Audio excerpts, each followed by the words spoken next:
Shalom Bapak Ibu Saudara sekalian, puji Tuhan. Hari ini kita bisa melanjutkan kembali pembelajaran kita melalui Bible Study Online CK7. Nah, Ayub pasal 29 akan menjadi fokus pembacaan kita pada hari ini, yaitu mengenai kemuliaan yang dimiliki oleh Ayub dahulu dan kesengsaraan yang sekarang ini. Mari kita masuk hadirat Tuhan. Sebelum kita menikmati proses pembelajaran ini, kita minta supaya kuasa Tuhan turun atas kita, mengurapi dan memberkati kita. Kita naikkan pujian, penyembahan di hadirat Tuhan dengan hati yang tulus. Kita rindukan Tuhan memimpin dan memberkati kita.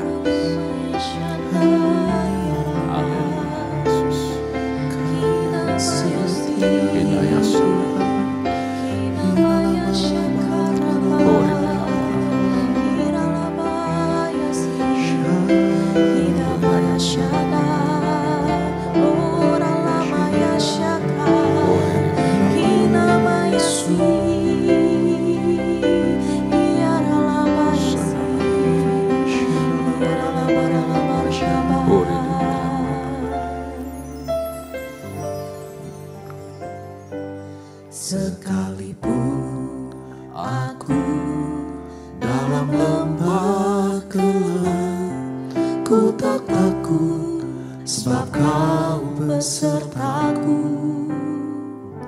Sekalipun badai topan datang menerpa, ku tak gentar sebab Kau di sisiku.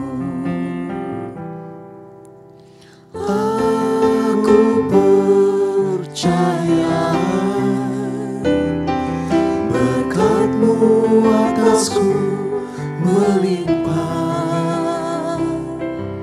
kebajikan, kemurahan selalu mengikutiku. Ku puji, ku sembah Kau Tuhan.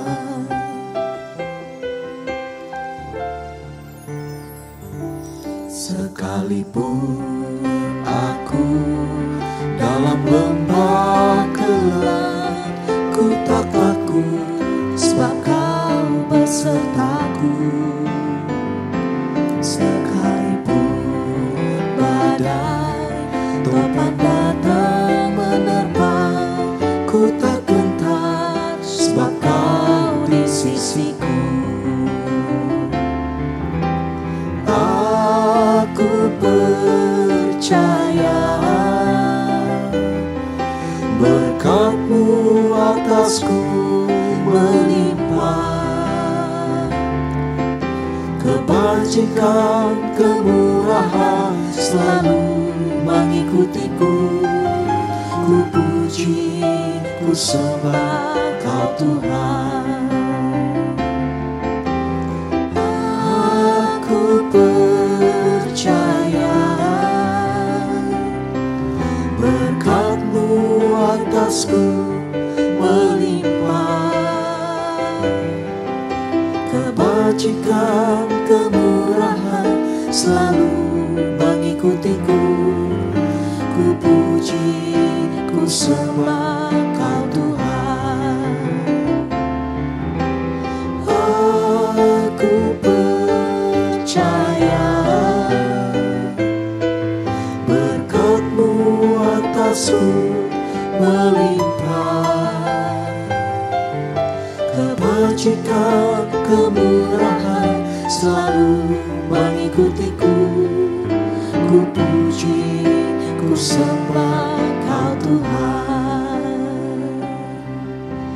Aku percaya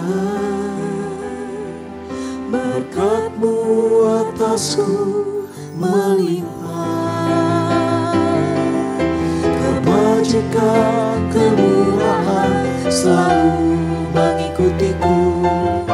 Ku puji, ku sembah Kau Tuhan. Aku percaya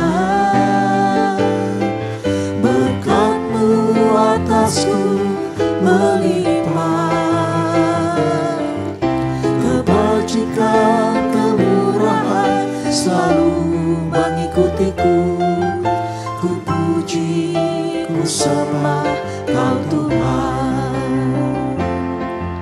Ku puji, ku sembah Kau Tuhan.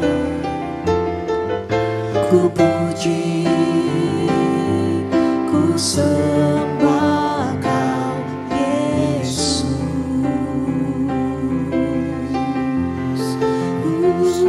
Kami sembah Kau, oh Yesus. Kami percaya Kinamaya Shaka, Kinamaya Sirabo, Kinamaya Shanda, Yerebaya Sharabaya Si, Yarabaya Shanda, Kinamaya Si, Yaralaba, Yaralaba, Kinamaya Shanda, Yaralaba, Yaralaba, Yarabaya Si, Oh Namaya Si.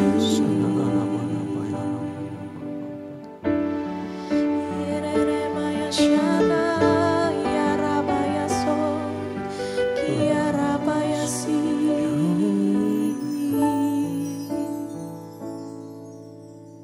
Tuhan ku percaya tangan-Mu menjaga, yang berharap kepada-Mu takkan Kau biarkan. Tuhan ku percaya janji-Mu setia, tetap ku hidup bagi-Mu sampai selamanya. Tuhan ku percaya tangan-Mu menjaga, yang berharap kepada-Mu takkan Kau biarkan. Tuhan ku percaya janji-Mu setia, tetap ku hidup bagi-Mu sampai selamanya.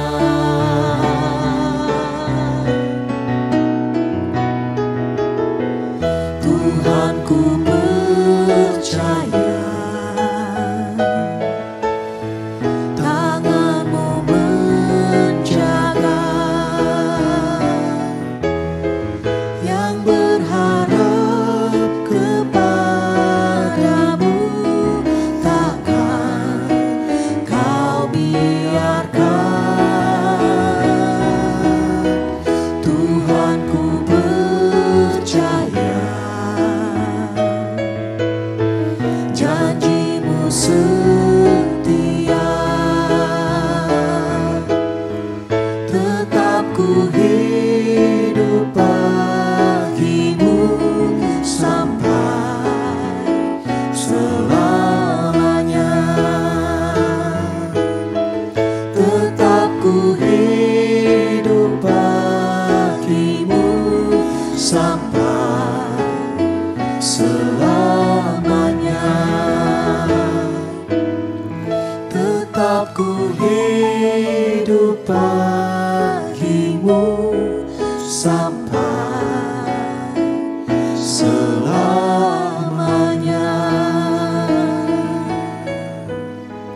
Yerebaya Shana, Yerebaya Shana, Kinamaya Shaka, Kinamaya Sinamo, Terima kasih. Terima kasih Bapa.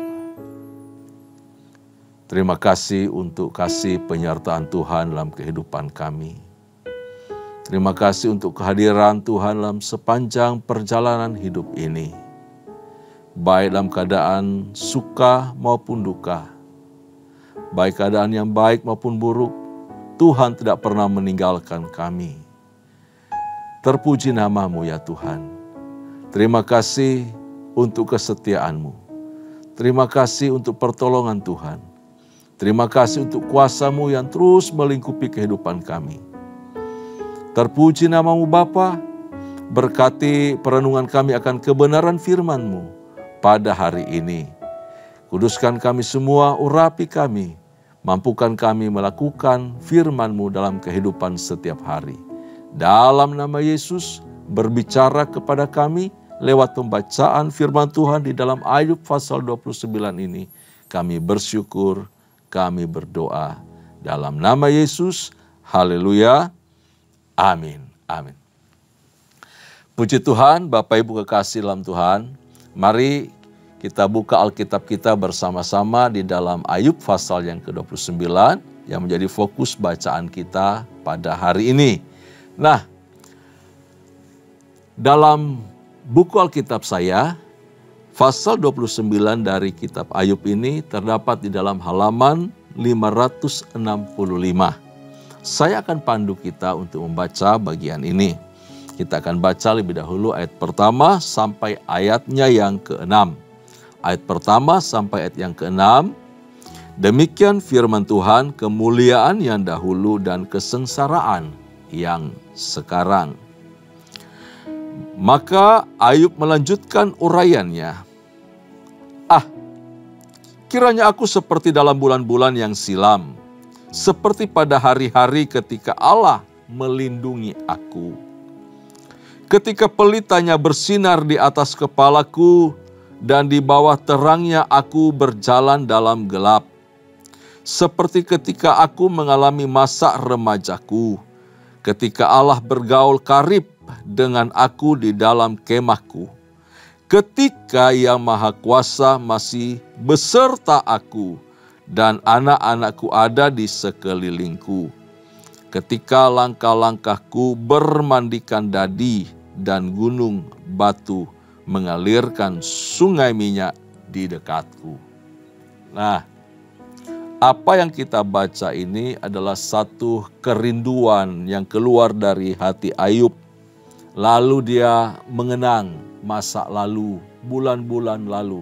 Sebelum semua peristiwa bencana, penderitaan hidup menimpa dirinya. Kehilangan semua yang dimilikinya, termasuk kesehatan dan bahkan sahabat-sahabat. Ayub itu terkenang kepada masa keemasannya saat dia masih muda di waktu-waktu lalu. Suatu kehidupan yang sangat-sangat mengagumkan dari seorang Ayub. Pasal 29 ini merupakan penggambaran kejayaan, kemuliaan yang dimiliki oleh Ayub sebelum masa penderitaannya. Ini pengungkapan yang sangat luar biasa. Saya kalau baca pelan-pelan sambil menyimak baru sungguh-sungguh menyadari, wow, hebat sekali seorang Ayub ya. Dia punya integritas diri yang sangat kuat. Dia menyadari sungguh bahwa Tuhan yang menyertai dia. Sejak dari remaja sampai mudanya, dia hormat takut akan Tuhan. Oleh karena sikap hati yang sedemikian kuat menghormati Tuhan, maka Tuhan memberkati Ayub dengan luar biasa. Hebatnya lagi, respon dia terhadap penyertaan Tuhan, terhadap berkat Tuhan. Kemanapun dia pergi melangkah, hari-harinya ada di dalam perlindungan Tuhan. Tuhan yang menyertai dan melindungi dia. Jadi dia sedang membandingkan kondisi sekarang ini dan kondisi masa lalu.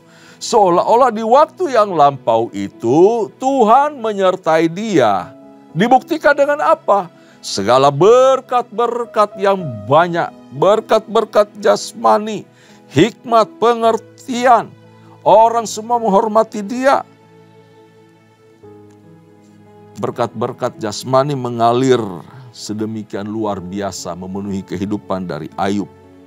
Dan itu penggambaran dia bahwa Allah menyertai dia. Lalu sekarang ini, dibandingkan dengan kondisi sekarang penuh penderitaan, dia bukan lagi siapa-siapa. Orang hanya membuang ludah kepadanya.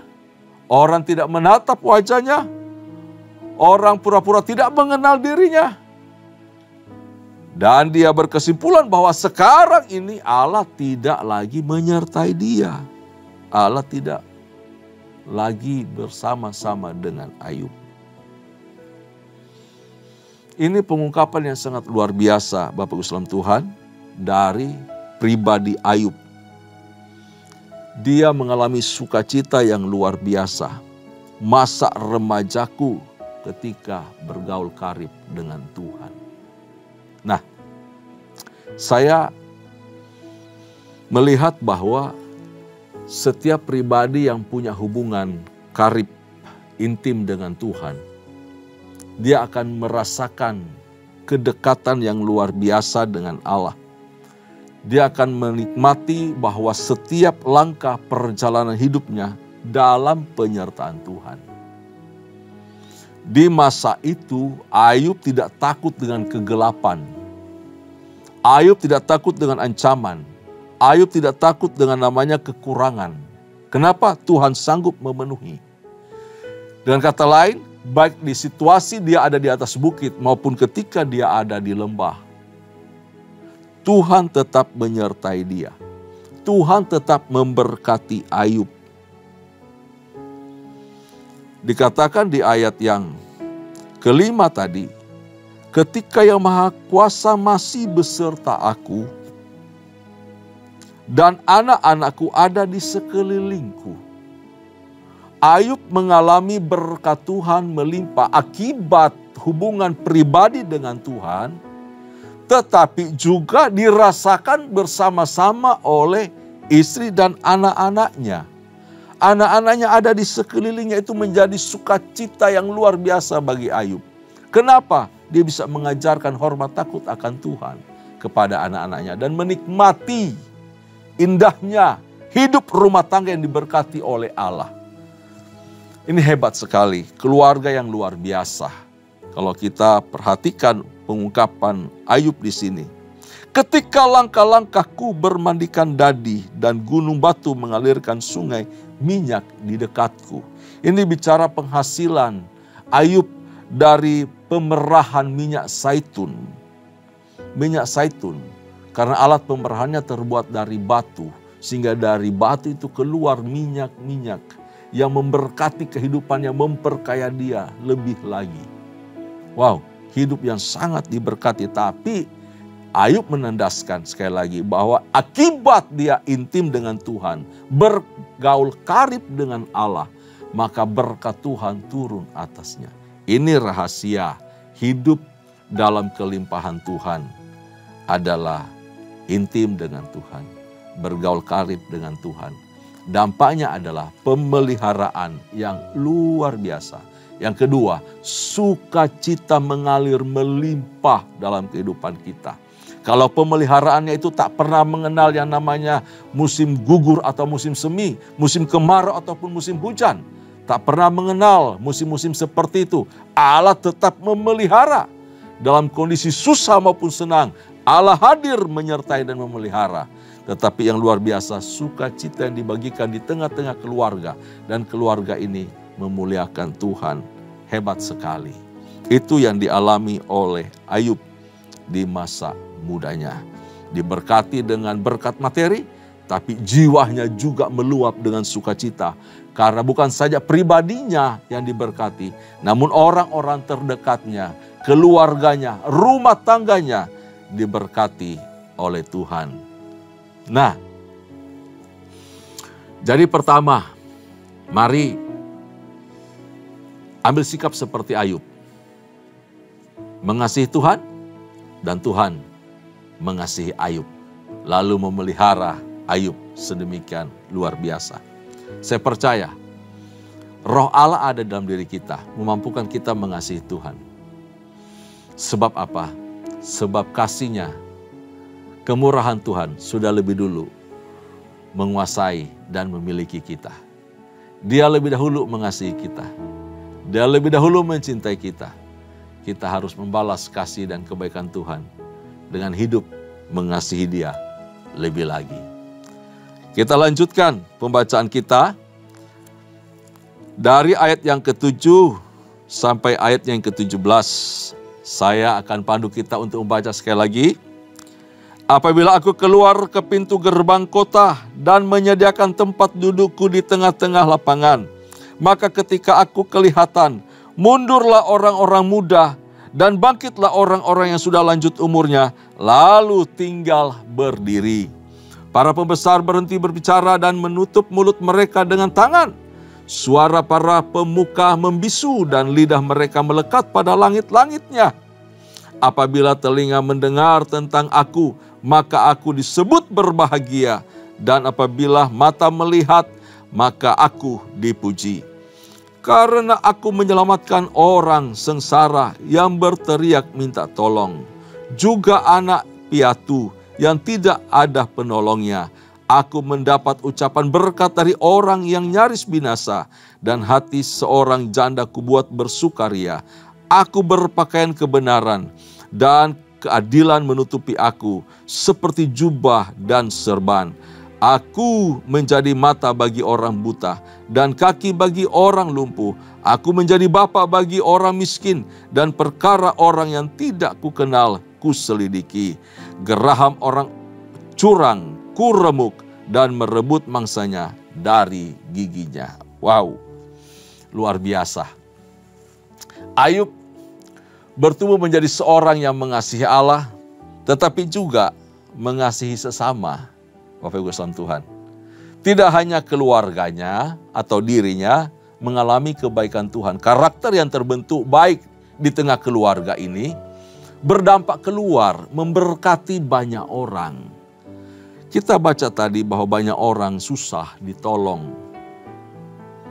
Banyak orang menderita, diangkat, dibebaskan dari penderitaannya. Mereka yang diperlakukan tidak adil, jalannya dibuat lurus, perkaranya dibuat adil. Orang yang berlaku curang, berlaku jahat, diremukan oleh Dia. Ini pribadi yang luar biasa. Dia mengasihi sesamanya. Sehingga setiap mata yang melihat mengatakan dia berbahagia. Dipuji dia. Setiap telinga mendengar tentang Ayub. Mereka, bersukacita karena hikmat dan kebaikan yang diperbuat oleh Ayub kepada setiap orang. Dia menolong orang-orang yang menderita, ditolong, dihibur. Dia berada di tengah-tengah orang yang susah. Dia hadir ketika orang membutuhkan. Ini pemimpin hebat. Saya kira dari bacaan ini saja sudah cukup memperingatkan kita, memanggil kita para pemimpin untuk bisa mempertegas panggilan kita. Kalau kita seorang pemimpin, mari belajar untuk hormat takut Tuhan, dan yang kedua, kasihi sesama. Lindungi jemaat Tuhan. Kasihi jemaat Tuhan. Ya. Perbaiki hidup kita lebih sungguh untuk punya hati peduli kepada kekurangan orang. Peduli kepada orang-orang lemah. Peduli kepada orang-orang tertindas. Itu panggilan Tuhan buat gereja Tuhan. Lebih khusus kepada para pemimpin gereja. Hiburkan mereka yang susah. Dan jauhkan kejahatan dari seluruh hidup kita. Kalau lihat ada tindakan-tindakan kejahatan yang tidak beres, tidak adil, kita harus berani menentang, kita harus berani bicara. Itu yang Ayub lakukan. Tetapi ada kualitas berikutnya. Bukan saja peduli kepada sesama, namun hikmat. Ini poin ketiga. Ayub itu punya hikmat yang luar biasa. Dia dikenal oleh banyak orang karena pengertiannya, karena ucapan-ucapannya, nasihat-nasihatnya. Itu membangkitkan orang, menggairahkan hidup orang, memberikan solusi. Wow, setiap nasihat disampaikan oleh Ayub, para pembesar kota terdiam. Orang-orang muda langsung mundur. Wih, ini orang berhikmat sekali. Ini orang perkataannya diurapi oleh Tuhan. Keren banget. Orang muda, orang tua, orang dewasa menghormati Ayub. Keren banget ini pribadi. Dia berada di tengah lapangan. Karena di zaman dahulu proses peradilan ada di pintu kota. Ketika Ayub mulai berbicara, orang tidak akan berani menyela. Selesai dia berbicara, tidak ada orang menyahut atau membantah. Tutup langsung. Benar apa yang dikatakan Ayub. Tepat solusi yang diberikan. Wah, itu keren. Ini orang terkenal kemana-mana oleh karena hikmat, oleh karena bijaksananya, dan kerendahan hatinya mau menolong sesama. Hebat ya. Orang jadi segan kepada Ayub. Ayub pada masa mudanya dianggap seperti seorang raja. Dan dia melihat sendiri. Dia seperti seorang raja duduk di singgasana. Dan memerintah dengan adil, dengan benar. Pantasan Ayub tidak terima dengan kondisi yang dialaminya saat ini. Saat sekarang. Dia membandingkan itu. Sekiranya hal itu bisa kembali terulang lagi. Dia mengharapkan itu. Ya. Dan hidupnya kembali menjadi kesukaan dari banyak orang. Banyak orang, banyak mata, banyak telinga mengharapkan hadirnya si Ayub yang dulu. Tetapi apa daya, berbeda dengan kondisi yang sekarang ini ketika dia duduk dan termenung. Memperbandingkan kemuliaan yang dahulu serta kesengsaraan yang sekarang ini. Kita lanjutkan pembacaan kita. Ayat 18 sampai ayat 25. Pikirku bersama-sama dengan sarangku, aku akan binasa dan memperbanyak hari-hariku seperti burung feniks. Ini kondisi di ayat 18 ini digambarkan, dia punya pemikiran menggambarkan dirinya seperti burung feniks. Burung feniks itu adalah burung yang menjadi mitologi dari bangsa Mesir. Yang punya usia 500 tahun sampai 1400 lebih. Ini burung berarti usia panjang ya. Nah, burung feniks kalau sudah memasuki masa tua dan kepengen mau hidup lebih lagi menjadi baru, dia akan membongkar bangkir dia punya sarang, lalu membakar dia punya diri. Karena burung feniks ini digambarkan seperti cahaya ya, terang. Sehingga dari mulutnya bisa keluar api. Karenanya itu dalam mitologi bangsa Mesir ini burung feniks akan membakar dirinya dan membakar sarangnya bersama dengan semua yang ada di sekitarnya terbakar dan menjadi abu. Setelah menjadi abu, maka terjadi reinkarnasi seperti itu dipercaya ya oleh orang Mesir. Akan lahir, akan tumbuh, atau akan muncul feniks yang baru, feniks yang muda. Wah, Ayub menggambarkan dirinya seperti itu. Sekiranya saya bisa mati sekarang dengan semua yang telah habis lebih dahulu, tinggal aku sendiri. Aku mengharapkan aku tumbuh lagi, aku hadir lagi, aku pulih kembali. Dan menjadi baru, menjadi mudah, menjadi kuat, lalu melanjutkan tugas seperti dahulu yang telah dia lakukan. Itu dari ayat 18. Kita lanjutkan. Ayat 19. Akarku mencapai air dan embun bermalam di atas ranting-rantingku. Kemuliaanku selalu baru padaku dan busurku kuat kembali di tanganku. Kepadakulah orang mendengar sambil menanti. Dengan diam mereka mendengarkan nasihatku. Sehabis bicaraku, tiada seorang pun angkat bicara lagi, dan perkataanku menetes ke atas mereka. Orang menantikan aku seperti menantikan hujan, dan menadahkan mulutnya seperti menadah hujan pada akhir musim. Aku tersenyum kepada mereka ketika mereka putus asa, dan serih mukaku tidak dapat disuramkan mereka. Aku menentukan jalan mereka dan duduk sebagai pemimpin. Aku bersemayam seperti raja di tengah-tengah rakyat, seperti seorang yang menghibur mereka yang berkabung. Itu yang menjadi kerinduan Ayub. Setelah menggambarkan kerinduannya seperti burung feniks tadi, dia juga berharap Tuhan memulihkan dia, mengembalikan masa mudanya itu, dan kembali melakukan seperti masa jayanya, juga sikap orang terhadap dia. Ini penggambaran yang sangat agung tentang pribadi Ayub. Poin keempat dari hal mengenai Ayub ini, penting sekali kita diingatkan, bolehlah menengok ke belakang mengenai kejayaan kita. Itu tidak salah. Kita dulu pernah menjadi orang hebat, orang kuat, orang terkenal, dihormati, disegani orang, punya ini, punya itu, semua oke. Lalu sekarang kondisinya terbalik. Dan kita mengharapkan itu kembali lagi terjadi.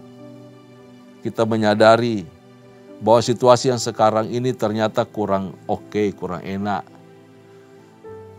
Lalu kita mulai melamun lagi ke belakang. Tapi ingat, segera sadarlah dari lamunanmu itu. Jangan berpatokan terus di belakang sana. Dulu saya, tanyakan kepada diri, sekarang apa yang mau kau lakukan? Dulu saya dekat dengan Tuhan, dulu saya melayani dengan hebat, dengan luar biasa. Wes, itu sudah past tense. Pertanyaannya, sekarang ini, apa yang kita lakukan? Saat ini, apa yang kita lakukan? Lihat dirimu, bagaimana hubunganmu dengan Tuhan saat ini, sekarang ini. Tidak salah mengenang masa lalu, tetapi kita tidak hidup di masa lalu tinggal sejarah. Hari ini Tuhan berperkara dengan kita, dan hari esok adalah harapan. Hari esok ditentukan oleh apa yang kita lakukan hari ini. Karena itu periksalah hidup kita hari ini. Tanyakan kepada Tuhan apa yang mau Tuhan lakukan dalam hidupku, melalui hidupku untuk hari ini. Apakah engkau tetap setia kepada Tuhan hari ini? Apakah engkau tetap mengasihi Tuhan hari ini? Dan seterusnya. Apakah engkau dan keluargamu oke, rukun, baik sampai hari ini? Kalau hari ini kita pelihara sungguh-sungguh, meraih kemenangan di hari ini, esok pasti Tuhan juga menyertai dan kita akan meraih kemenangan. Masa kejayaan dulu itu baik, tapi jangan dinabobokan oleh masa lalu. Kenyataan itu sudah berlalu, sudah lewat. Ya, Ayub pada masa ini sementara dia merenungkan kondisi hidupnya, tidak lagi menjadi pribadi yang menuntun orang ke arah yang baik, tidak lagi memberi sukacita kepada orang yang berduka, tidak lagi bisa menolong orang yang berputus asa. Karena kondisi dirinya juga membutuhkan hal itu. Membutuhkan semua pertolongan, membutuhkan sukacita. Tapi bagaimana bisa terjadi? Semua berbeda. Namun puji Tuhan, pada pasal-pasal berikutnya, kita akan melihat bagaimana perjalanan terus berlangsung. Pergumulan terus dilakukan. Sampai Ayub mengalami pemulihan. Ternyata apa yang diharapkan di sini dapat terjadi. Cuma modalnya satu, sederhana. Takut akan Tuhan.